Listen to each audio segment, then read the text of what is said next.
The Malian army was preparing to launch an assault on the northern town of Kidal, where at least 8 soldiers and 8 civilians including 6 government officials were killed when rebels attacked the regional governor's office on Saturday while Prime Minister Moussa Mara was in the town.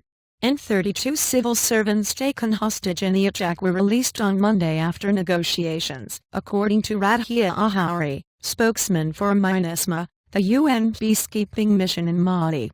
And President Ibrahim Boubacar Keita outlined a twin-track strategy in a national address on Monday evening, and said the government would pursue negotiations with the separatists but also that the army would play its role. And the authors of the hostage-taking and summary executions will be pursued by national and international justice because these crimes amount to crimes against humanity, he said. And our forces of defense and security will carry out fully the mission that the Malian constitution assigns to them, he said. And Mali's international partners have been pushing for a final, negotiated settlement to a long cycle of Tuareg independence uprisings since al-Qaeda-linked fighters hijacked a Tuareg rebellion in 2012 and seized northern Mali. And after a French-led intervention drove the Islamists from major cities and towns last year, Mali's government and separatist groups signed a deal in Burkina Faso's capital Ouagadougou to hold talks about greater autonomy for the north. But the lines between the independence fighters and their erstwhile Islamist allies remain blurred, and it has been difficult to get government and separatists to sit down together. And we are very concerned about what happened, and that the response might lead to this region going back into conflict, U.S. Assistant Secretary of State for Africa Linda Thomas-Greenfield told journalists in Paris on Monday. And it is important for the government to continue to talk to them, the rebels, and work on the reconciliation that will bring them back into the fold.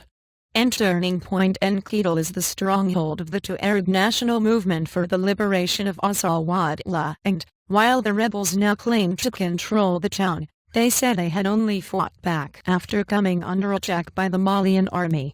And Ajay Mohammed, a spokesman for the group based in Kidal, denied government accusations that the had renewed its previous alliance with armed Islamist groups. And they can say what they want. They're just trying to dupe the Malian people, Ag Mohammed told Reuters. And MINUSMA urged both sides to refrain from violence that could endanger civilians. The force is not yet at its full strength of 13,000 and, while it was present in Kidal on Saturday, it was unable to stop the fighting. And the rebels in the army are reinforcing their positions, an elected official in Kidal, who asked not to be named for fear of reprisals, told Reuters.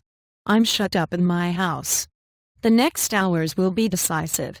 And France, which led an offensive against armed Islamist groups but pressed Bamako to negotiate with the northern separatists, said it would stay out of any fighting between the army and the Tuareg rebels. And we are not there to intervene with regard to tensions between Malians, French army spokesman Colonel Gilles Gerand said. We are 1,600 soldiers in Mali now, and their role is to fight armed terrorist groups.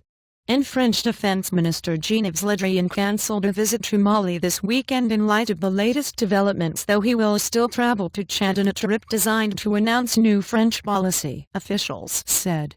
And France is seeking to reduce its numbers in Mali to around 1,000 while redeploying soldiers elsewhere in the region to tackle the rising threat of Islamic militant groups that have spread across West Africa since last year's intervention. And this is a real turning point in the crisis, said Ronaldo de Payne, West Africa Programs Director for the conflict prevention think tank International Crisis Group. And it's clearly the end of the Ouagadougou agreement, and the situation is as it was at the beginning of the crisis. And additional reporting by John Irish and Marine Pentier in Paris, Emma Fodge in Dakar, Adama Diarra in Gao, and Joe Bavier in Abidjan. Writing by Joe Bavier and Matthew Mpokbig. Editing by Tony